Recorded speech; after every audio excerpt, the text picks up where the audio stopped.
Sejam muito bem-vindos ao Economia Dia a Dia, o programa do Sindicato dos Economistas do Estado de São Paulo, que conta com o apoio do Corecon. Eu sou Deto Vale, estive com vocês ao longo dessa temporada, e por que eu digo estive? Porque estamos hoje gravando o último programa da temporada 2022. Eu agradeço a todos que acompanharam o nosso trabalho até aqui e espero ver vocês juntinho com a gente em 2023, porque tem muita coisa no cenário econômico importante para ser debatida e nós vamos trazer especialistas para discutir, para falar com a gente sobre os mais variados temas que vão afetar sim a sua, a minha, a vida de todo mundo. Hoje, no programa EDD, vamos receber Maurício de Oliveira. Quem é Maurício de Oliveira? Ele é economista, membro do sindicato e observador econômico. Hoje ele trabalha como analista previdenciário no Instituto Nacional de Previdência Social. O que é isso? O INSS. Maurício, seja muito bem-vindo ao EDD, esse último programa da temporada 2022. Obrigado por aceitar o convite. Muito obrigado, Deto. É um prazer realmente estar aqui, podendo colaborar um pouco com o Sindicato dos Economistas, ao qual eu tenho muito apreço, em especial pela diretoria, notadamente o professor Gilson Garofalo, do qual eu tenho um grande respeito e uma elevada amizade, vamos dizer assim. O professor Gilson é sensacional, a gente já entrevistou ele aqui no programa, Exato. Que abriu as portas para essa temporada 2022 eu tive o prazer de trabalhar com o professor Gilson ao longo de anos no antigo Banespa, Banco do Estado de São Paulo, né, que não mais existe atualmente, mas no departamento econômico do banco. Tive o prazer de trabalhar com o professor Gilson Garofalo, que além de um grande especialista, um profundo conhecedor da economia, é também uma pessoa de ótimo trato, de fino trato e de grande apreço que eu tenho. É uma excelente pessoa, todo mundo que tiver a oportunidade de conversar e aprender um pouquinho com o professor Gilson, eu recomendo. Eu, como jornalista, não economista, mas que entrevista economista sempre, ele é uma pessoa sensacional. Maurício, vamos começar. Eu passei um pouquinho do seu currículo no começo e você, dentre as várias funções que exerce, é um analista previdenciário do INSS. Perfeito. Nosso programa é um programa que agora, nessa temporada 2022, ele está alcançando novos públicos porque ele saiu do segmento TV, agora ele é um programa que está em diversas plataformas. Então nós conversamos com economistas e conversamos com o público em geral. Perfeito. Então, para a gente ter um ponto de partida, explica pra gente o que é um analista previdenciário de forma resumida, o que ele faz, o que você faz lá no INSS. Perfeito. O INSS, o Instituto Nacional do Seguro Social, tem como função o atendimento das necessidades do segurado, notadamente o trabalhador e seus dependentes, nos momentos em que ele está impossibilitado de exercer a sua função laborativa, ou seja, seriam os casos que ele está incapacitado por doença, invalidez permanente ou transitória, ou ainda atender principalmente os seus dependentes na sua eventual falta por questão de morte ou coisa assim. Eu estou falando de uma maneira resumidamente porque os benefícios principais que o INSS paga à sociedade em geral são os benefícios de auxílio-doença, para os casos que eu te falei, de inatividade temporária ou permanente. Pensões, no caso de mortes do titular, caso em que os beneficiários receberão os benefícios correspondentes vamos dizer assim, ao salário que ele tinha em vida. Uhum. E as aposentadorias por tempo de contribuição, por invalidez, que são os benefícios mais, vamos dizer assim, mais corriqueiros e que chamam a atenção das pessoas em geral. Aliás, a aposentadoria é um tema que está muito em voga, principalmente depois que houve a reforma da Previdência em 2019, pela qual as contribuições deixaram de ser praticamente por tempo de contribuição e passaram a ser por idade. Isso em função da longevidade que a população brasileira em geral, apresenta. A nossa estimativa de vida cresceu bastante, então, para fazer face a esse descompasso, ou vamos dizer, descasamento entre longevidade maior e percepção mais prolongada de benefício, foi necessário a fazer um ajuste nas regras de aposentadoria, o que foi feito em 2019. É aquela conhecida inversão na pirâmide etária, né? A gente não tem mais uma base de jovens e um topo de idosos. Exatamente. Tá sendo... né? Como a gente vive num sistema contributivo, ou seja, onde o trabalhador dá a sua parcela de contribuição e o governo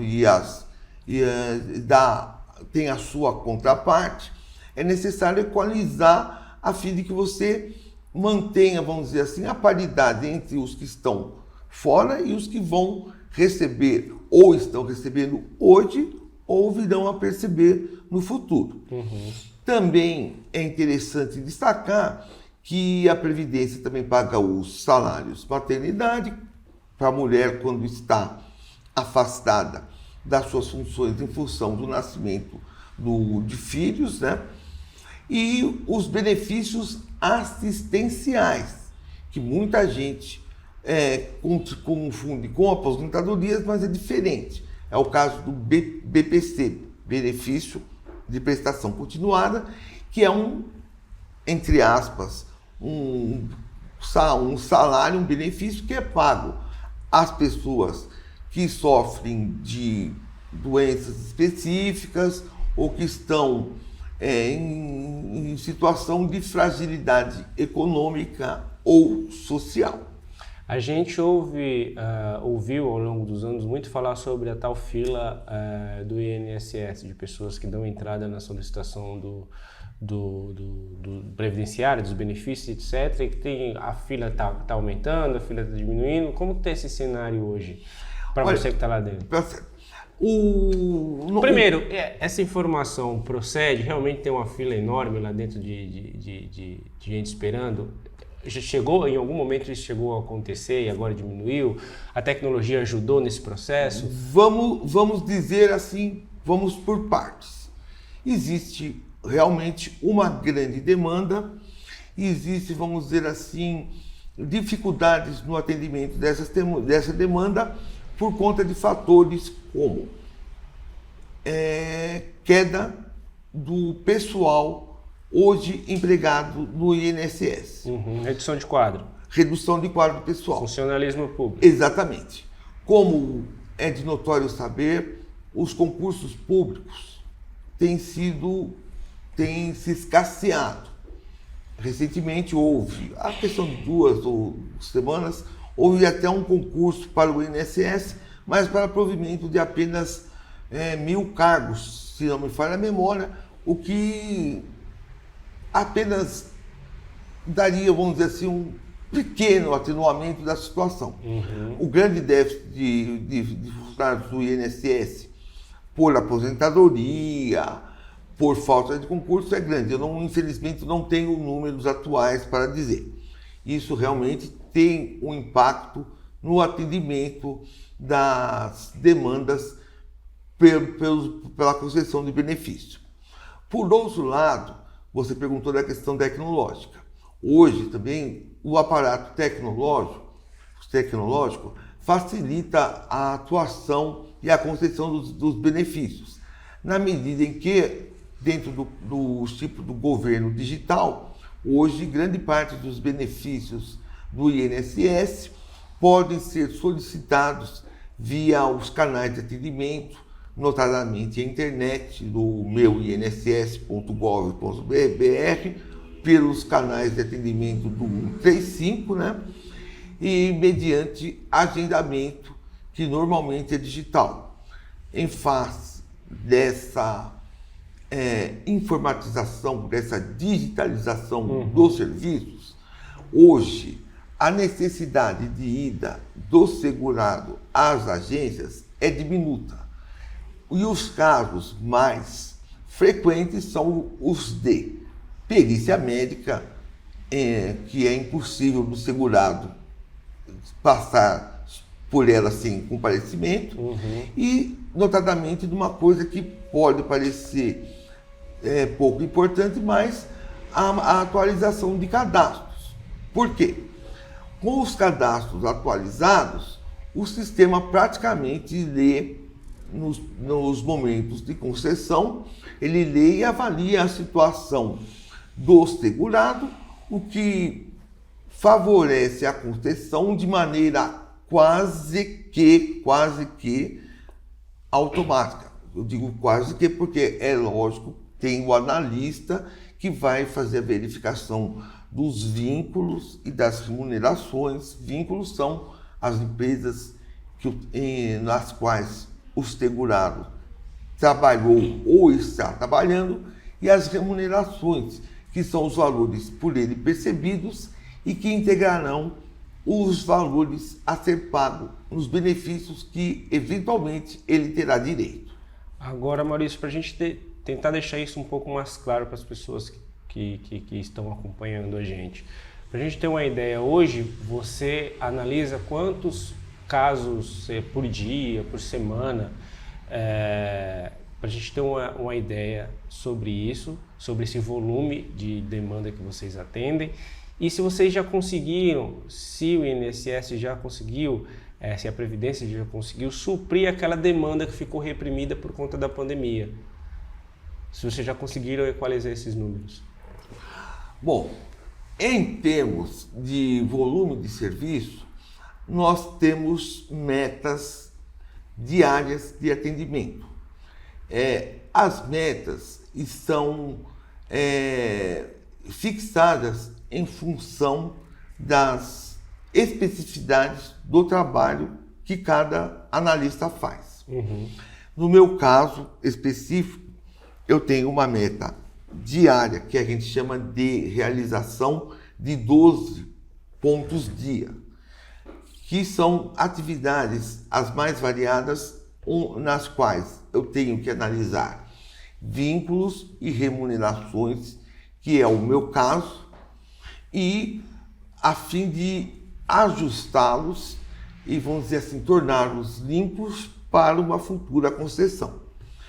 Quanto às metas de aposentadoria, de auxílio-doença, eu não as tenho assim em mente, porque, como eu te falei, eu não sou alocado nesse setor.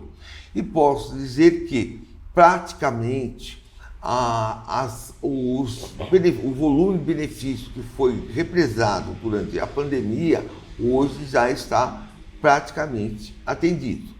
O que acontece é que há uma demanda crescente, notadamente nos benefícios assistenciais e nos benefícios também decorrentes de incapacidades permanentes ou temporárias, em função da própria dinâmica que a pandemia e as relações de trabalho geraram e que tem, vamos dizer assim, implicado num certo incremento das solicitações de benefícios. E também é uma coisa que tem que ser dita, é o caso dos benefícios assistenciais. Você, como jornalista e estando trabalhando ligado a um sindicato de economistas, tem noção vamos dizer assim, do nível de pobreza em que se encontra a população por questões próprias como desemprego, a questão de insegurança alimentar e questões conjunturais, advindas mesmo ainda da própria pandemia, e de questões conjunturais internas e mesmo internacionais, no caso, conflitos externos e ainda os ajustes que a própria pandemia implicou nos países de modo geral, em que eles têm que atender demandas sociais específicas, o que tem gerado, conjuntamente com esses choques e conflitos que eu te falei, pressões, sobretudo inflacionárias. Então, Maurício, aproveitando que você falou um pouco sobre a questão tecnológica e da questão dos benefícios, para a gente encerrar, não para encerrar, mas vamos fechar esse parêntese sobre o INSS especificamente. Próximo da eleição, o governo atual ele elaborou uma norma sobre a questão da prova de vida, onde não precisava mais que o beneficiário fosse até uma agência bancária, por exemplo, para comprovar a vida, para cancelamento de benefício e tal, mas para os beneficiários mais idosos, né? E uma estratégia interessante, que inclusive influenciou um pouco na eleição, especialmente no primeiro turno, é que o voto ia valer como uma comprovação de vida, né? A pessoa foi lá votar, então significa que está vivo, o benefício assim, não é suspenso. Como que foi essa alteração lá dentro do INSS? Isso facilitou o trabalho de vocês também?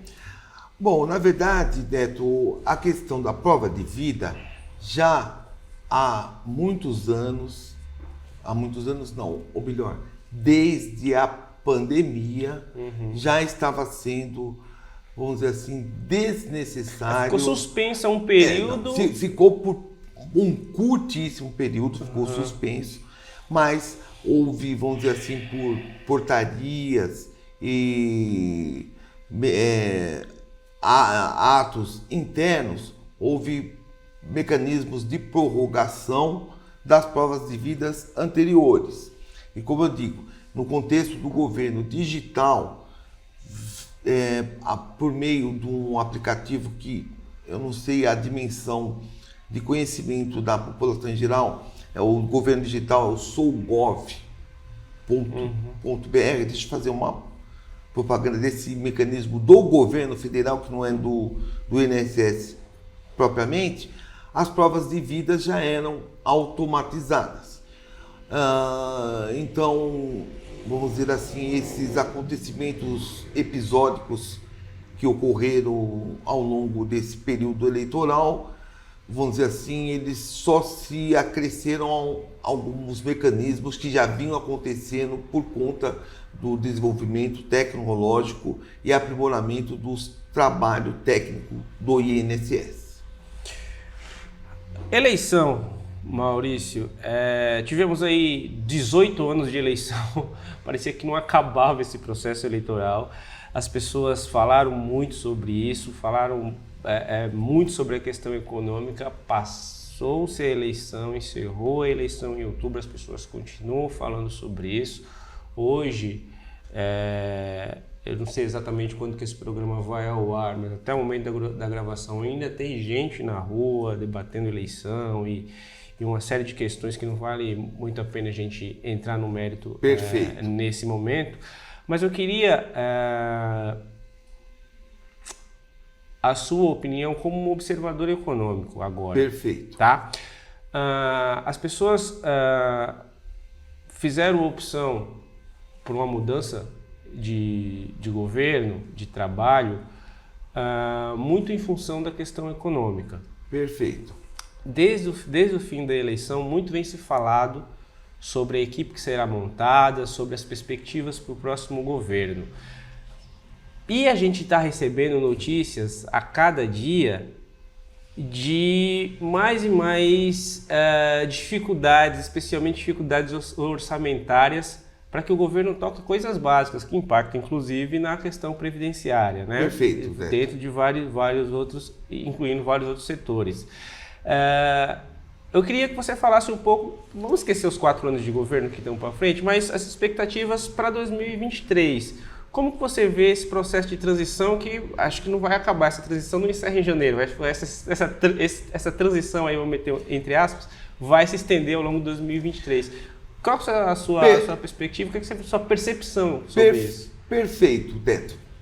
Vamos por parte e vamos tentar simplificar o pensamento a fim de que o público, que não é só técnico, possa ter uma visão um pouco mais ampla, e eu vou procurar falar a minha opinião pautada nesse conhecimento técnico que as minhas observações permitem.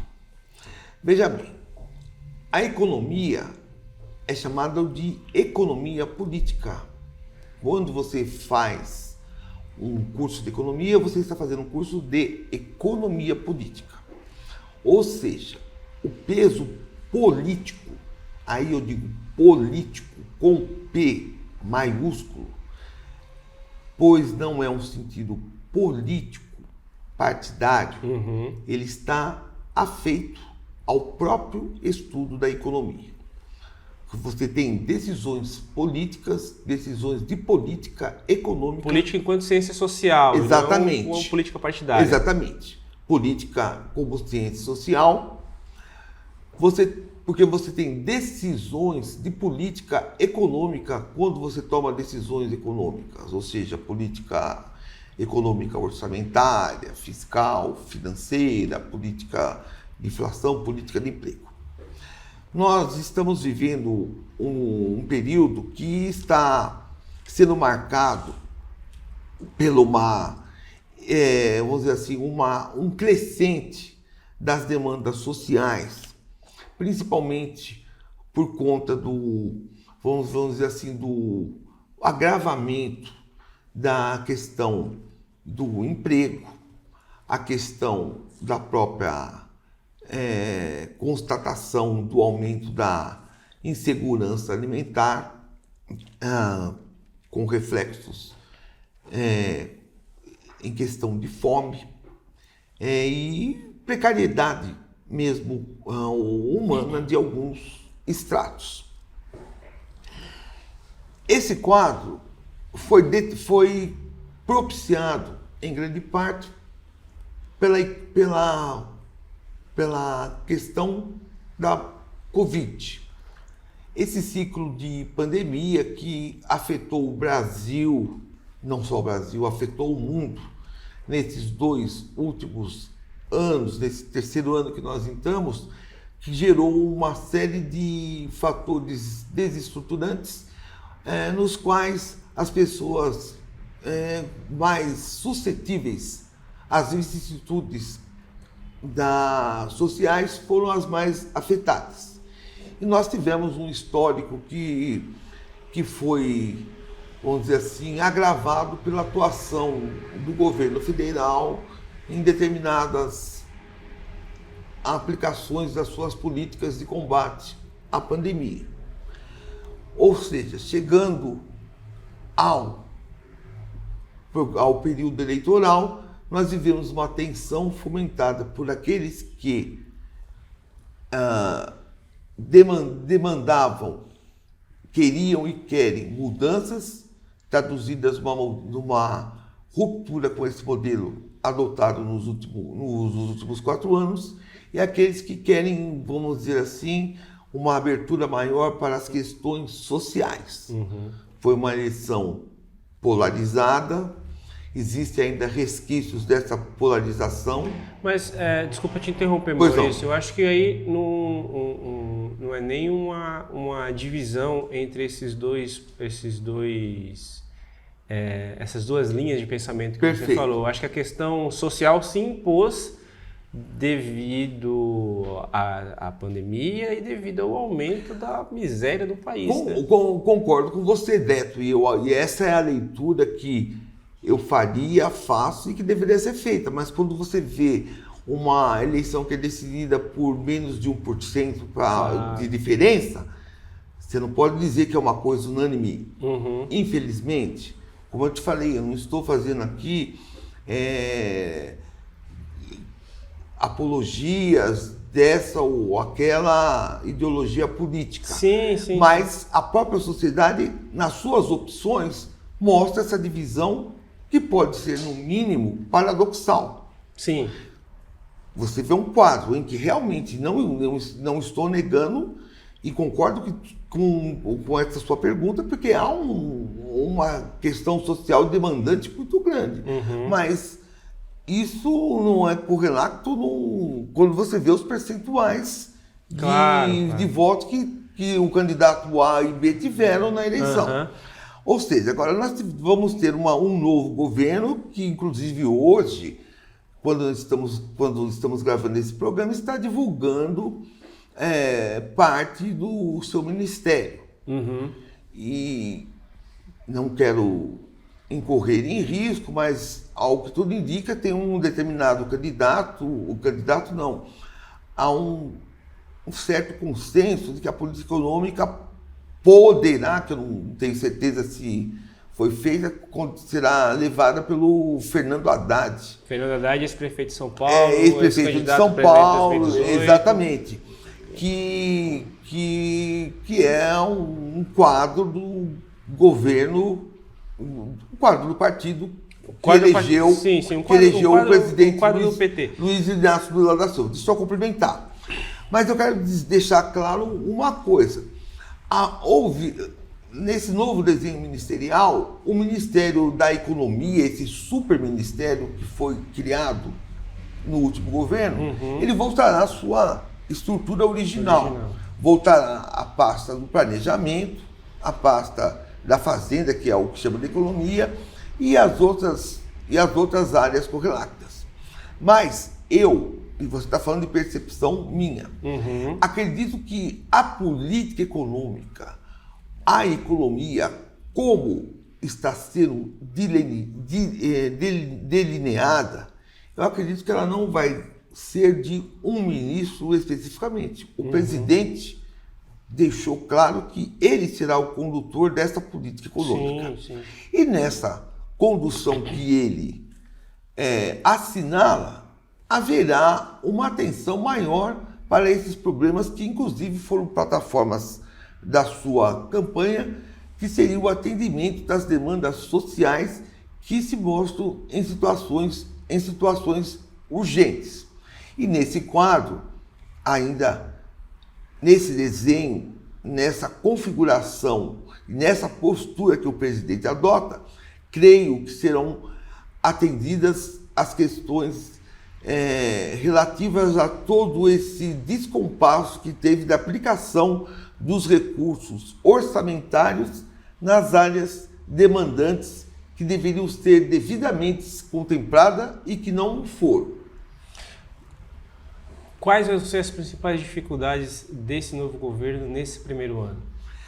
Olha, a principal dificuldade nesse primeiro ano será, no meu modo de pensar, atenuar, vamos dizer, essa ansiedade do que o mercado, entre aspas, tem com medo de um descontrole fiscal por conta das justas intenções que o governo e particularmente o presidente mostrou no atendimento das demandas sociais e urgentes, ou seja, no combate à miséria, à fome e no atendimento dos mais necessitados, sobretudo com a retomada do programa que voltará a se chamar Bolsa Família, no incremento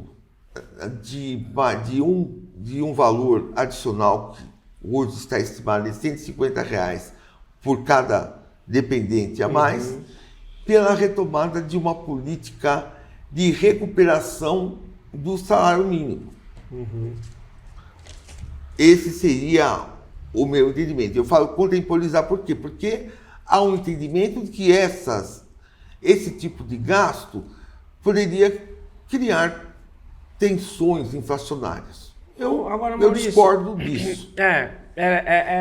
A minha tem uma questão justamente em cima disso, porque você falou da reação do mercado e algumas pessoas que nós conversamos ao longo dessa temporada 2022 do EDD também falaram muito da reação do mercado por causa de descontrole fiscal e etc. Mas a gente já não está vivendo um descontrole fiscal, uma vez que foram feitas uma série de manobras para que esse tal teto de gastos não fosse furado, mas ele foi furado diversas vezes e agora, em dezembro, a gente está com uma série de dificuldades de cumprir compromisso. Essa semana, na semana que a gente está gravando esse programa, Nós tivemos, por exemplo, a questão dos pesquisadores da CAPES que não corre risco de não receber salário. Farmácia popular, me ajuda aí, vários outros serviços que foram impressão de passaporte, manutenção de viaturas da Polícia Federal.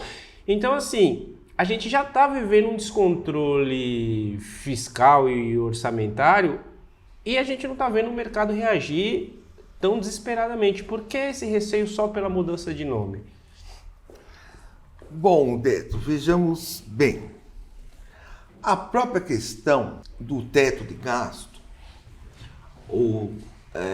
implica, como eu te falei, uma decisão de política econômica em que, vamos dizer, a manutenção de um quadro de equilíbrio entre receitas e despesas se mostra como premente. Há claramente algo de errado. E isso, vamos dizer, talvez ele foge, vamos dizer assim, à condução dos mecanismos de política econômica, notadamente no campo fiscal e tributário, né?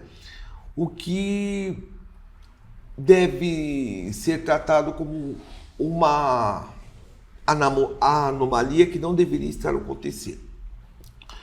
Quanto à sua pergunta de questão de mercado, a gente vê a questão de, vamos dizer, de preferências ideológicas, tentando contemplar um quadro futuro que, pelas expectativas passadas que nós tivemos, ou seja, nos 2 governos anteriores em que o futuro presidente esteve à frente do governo, não mostrou que viria a ocorrer. Eu entendo que a política econômica e a política fiscal, principalmente nesse aspecto, ela deve contemplar as necessidades prementes. E os gastos sociais, no momento, eles são urgentes e prementes. E isso vai, por um lado, também ajudar nos mecanismos de ajuste do sistema quando você vai aumentar a demanda por serviços, a demanda por produtos, o que vai gerar maior receita de impostos e fatores associados. Não acredito que essa tensão, que eu digo, o mercado, que não pode ser... Eu entendo o mercado como um ente abstrato que se corporiza em determinados interesses. Infelizmente é isso. Eu não gostaria de o mercado identificar. O mercado existe para ganhar dinheiro. Ele vai ganhar dinheiro com crise ou sem crise? Sem partir do aspecto ideológico, existem agentes do mercado, e todos são players, em que procuram defender as suas posições. Sim, ou mas seja, não é errado. Deixa eu terminar. O fato de eles tentarem defender determinadas posições, eu digo eles, alguns players, alguns agentes do mercado, no meu ver, e eu digo tecnicamente como economista, não implica que você não possa ter uma atenção ao lado social, que no momento é o mais necessário. Esse desajuste que está acontecendo nesse momento, eu não posso dizer que eu sou indiferente, que não estou vendo isso realmente, falta de pagamento de bolsas e outra série de distúrbios que estão ocorrendo. Isso daí já não... Eles já ultrapassam o manejo econômico e eles caem no manejo político. Incompetência. Que pode ser descrito de várias maneiras, como a que você utilizou agora. Particularmente, eu prefiro dizer que isso incompetência não é um xingamento, incompetência é uma situação em que a pessoa se mostra incapaz ou indesejada de fazer o que deveria fazer. E nesse caso, a opção, a solução é pôr quem é competente para fazer o que se espera e o que se quer. E o que se quer vamos dizer, assentar, ou melhor, dar uma situação mais equânime para a maioria e não privilegiar estratos que historicamente já vêm sendo privilegiados. E eu quero dizer com isso que eu estou dizendo que eu não vejo com apreensão que estão vendo a questão fiscal, não vejo, eu sinto assim um certo conforto, acredito que o governo vai contemporizar essa questão, mesmo porque dentro dessa demanda que será atendida pela PEC emergencial, os próprios mecanismos que vão favorecê-la já estão comprometidos, pelo menos até o presente momento, que ela foi aprovada no Senado, irá para a Câmara na semana que vem, onde acredito também será aprovada, mas já se desenha um pedido de que num curtíssimo prazo de 8 meses, eu acho que é um curto prazo, o governo deveria ter mais prazo. Acredito que os efeitos, sobretudo da política fiscal, eles são um pouco mais lentos para fazer, mas vão dar 8 meses para ele tentar desenhar um novo arcabouço fiscal. Eu acho que isso, vamos dizer assim, é um pouco draconiano, a palavra correta, vai se exigir mais dentro desse acordo, vamos dizer assim, talvez seja o quanto que o governo entrante deverá pagar para oferir um pouco mais de tolerância por parte de determinados setores dos agentes econômicos. Entendi. Maurício, para a gente encerrar, eu vou te fazer 2 perguntas que são meio que exercícios de futurologia. Perfeito. Tá? A primeira pergunta é a seguinte. Eu acho que desde o governo Itamar, a política macroeconômica do Brasil se baseia basicamente em 3 pilares, que é o superávit primário, né, o controle da inflação e o câmbio flutuante. O tripé macroeconômico. O famoso tripé macroeconômico. Desde o governo Itamar Franco... Collor, Itamar, Fernando Henrique, os 2 governos... Lula, 2 governos, Dilma, Temer... pedaço Temer e Bolsonaro. Tivemos crises nesse momento. Mas a volta do Lula e a forma como ele está, pelo menos desenhando que será a equipe econômica dele, aí é o exercício de futurologia. Perfeito. Tá? Dá para a gente entender que o tripé macroeconômico será um pilar desse novo governo também? Olha, o presidente Lula, ele foi assim muito atento ao cumprimento das regras estabelecidas, regras aceitadas ou a pilares dados como condizentes com o bom desenvolvimento. Tanto que ele saiu com uma popularidade de mais de 80% ao fim do seu segundo governo e conseguiu eleger a sua sucessora. E num retrospecto do governo que ele fez, eu acredito que não há motivos para se acreditar que haverá, por qualquer motivo que seja, exceto a ocorrência de externalidades, aprofundamento de guerras, outras crises, um reconhecimento da pandemia ou a criação de uma outra pandemia, crises outras, eu acredito que não há motivo para se supor que o governo não terá uma normalidade e que ao fim dele teremos uma situação em que o Brasil voltará a crescer em termos de emprego, de renda e de melhoria social. Eu torço e acredito por isso.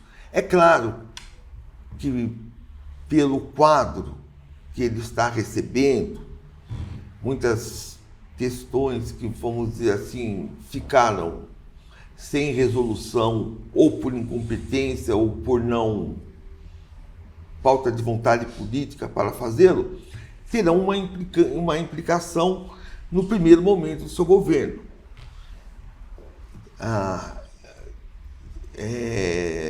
No mercado, eu digo, popularmente se diz que o governo tem uma lua de mel de 100 dias, para que ele se ajuste. Eu acho que tem que se dar o tempo necessário e mostrar e acreditar que ele tem o melhor dos propósitos, tem competência para tal, e os quadros que ele está recrutando são competentes para as posições que eles devem ocupar.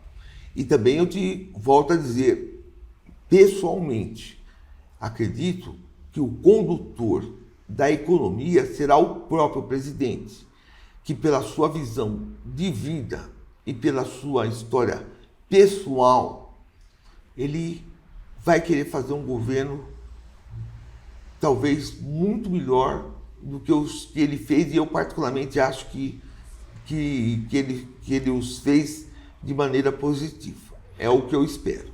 E para a gente encerrar, a última pergunta, o último exercício de futurologia que eu vou pedir para você hoje, que é o seguinte: em uma das suas respostas você citou a equipe econômica do governo anterior e algumas decisões que eles tomaram. Estamos em São Paulo, maior economia do país, maior cidade da América Latina.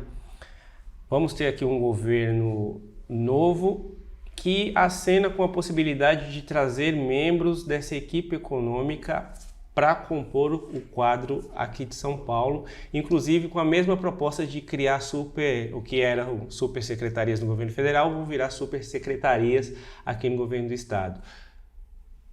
Último exercício de futurologia: o que a gente pode esperar do governo Tarcísio aqui em São Paulo e especialmente dessa decisão, especificamente da parte econômica?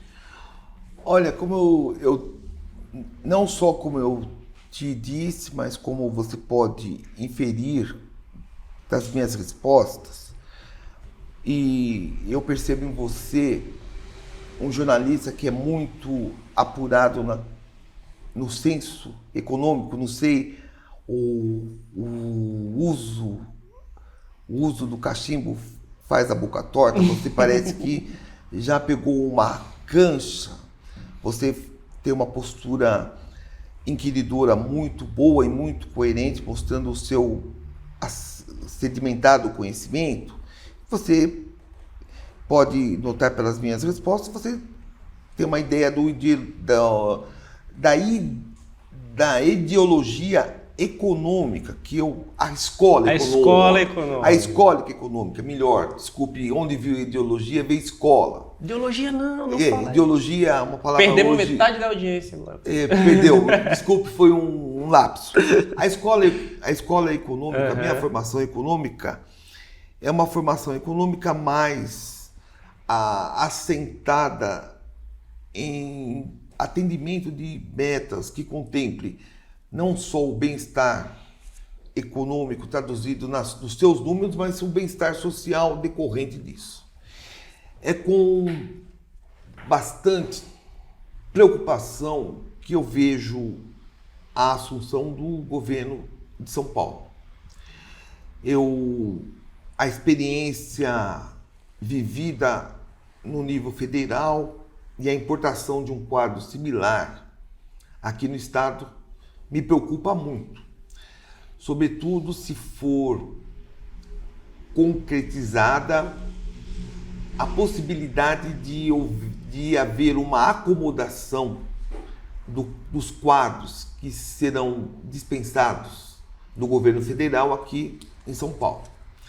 E espero que o bom senso e que o senso de responsabilidade por estar à frente do Estado, que é o maior responsável pela produção industrial do país, sejam elementos suficientes para que ele enxergue a responsabilidade e o potencial de que isso representa até para ele no futuro e o que representa vamos dizer assim, o desacerto em um Estado da dimensão que São Paulo tem. É isso que eu espero. Então, eu torço como paulista, como paulistano. Ele não foi, vamos dizer assim, o meu candidato de preferência, mas ele é o governador. Espero e torço para que ele faça um bom governo. Não só para mim, para os paulistas, mas para ele pensar no futuro dele, que pode ser bem diferente em função da performance que ele tiver aqui.